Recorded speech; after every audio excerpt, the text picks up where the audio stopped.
Alright, back again, Luke here. And as you can see in front of you, there's a lot of wires and a lot of mess going on here.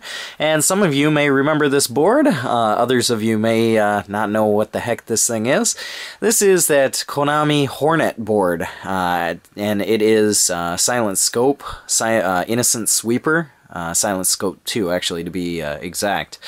And this is one of those boards where I thought, you know, it was going to be quite some time before I pulled it out again, because of needing some pretty important peripherals here in order to get this thing working. But as you can see, I've got some wires and a lot of mess going on here, and I was very, very fortunate recently to come across this.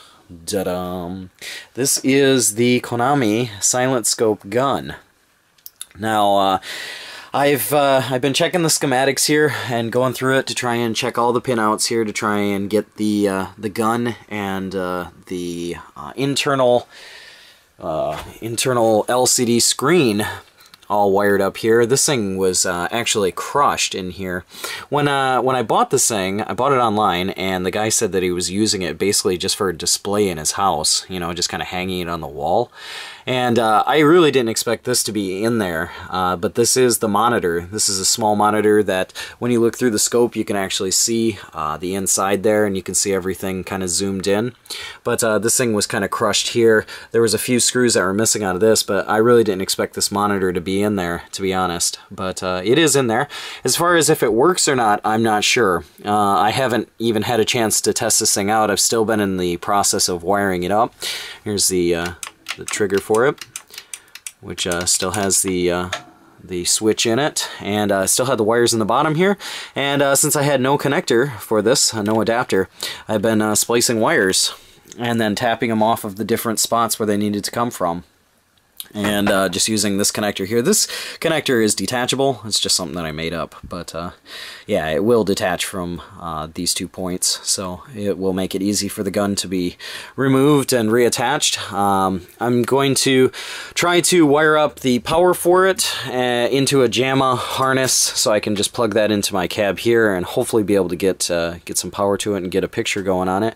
But I'm going to try and put this scope back on and get everything ready to go. Hopefully, you know, kind of hope for the best here. I still have to hook up the pots because there is the left and right pot, and I need to figure out where those are on here.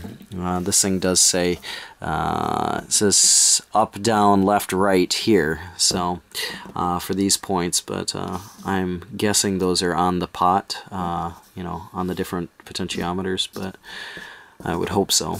But up here you can see it says Y position and X position, but those are connected up here to 2-player shoot, 2-player shoot 2, etc. So I don't know, that's kind of odd.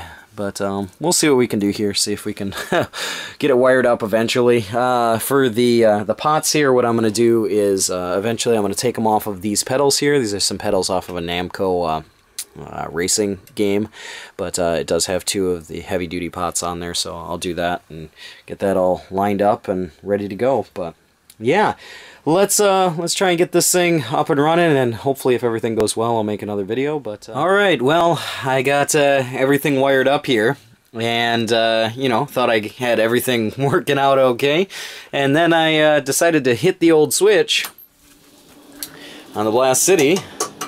I'll let you guys take a look at this. So close! You can see it comes up with the all rights reserved and hardware error 11P, which according to some of the research that I've done means that the timekeeper battery has died, or the timekeeper itself has become corrupt. I don't know what it is. The battery is located underneath this this mount here, but this is a 931JA, and yeah, I don't know where I'm supposed to get a new setup for that, because it needs a new chip there to be replaced. But what a disappointment. I was really looking forward to getting this thing up and running. And, you know, after all this work here, trying to get a hold of the the old gun here, I thought, yeah, this is going to come, you know, it's going to come in handy. It's going to work out at least, you know, to some extent. I should be able to see if the lights are coming on or if the gun itself, the scope is working or things like that. But yeah, unfortunately, in the current state that it's in, I'm going to need to try and see about getting that repaired. I don't know how, but somewhere. I'm going to try and have to see if I get the parts somewhere. But yeah. So that's some pretty tough news for this project, but nonetheless figured I'd share this with you guys, and yeah, that's about all for me for right now. Like always, I'll put up another video here soon, so thanks for watching. Hopefully someday we'll get it going.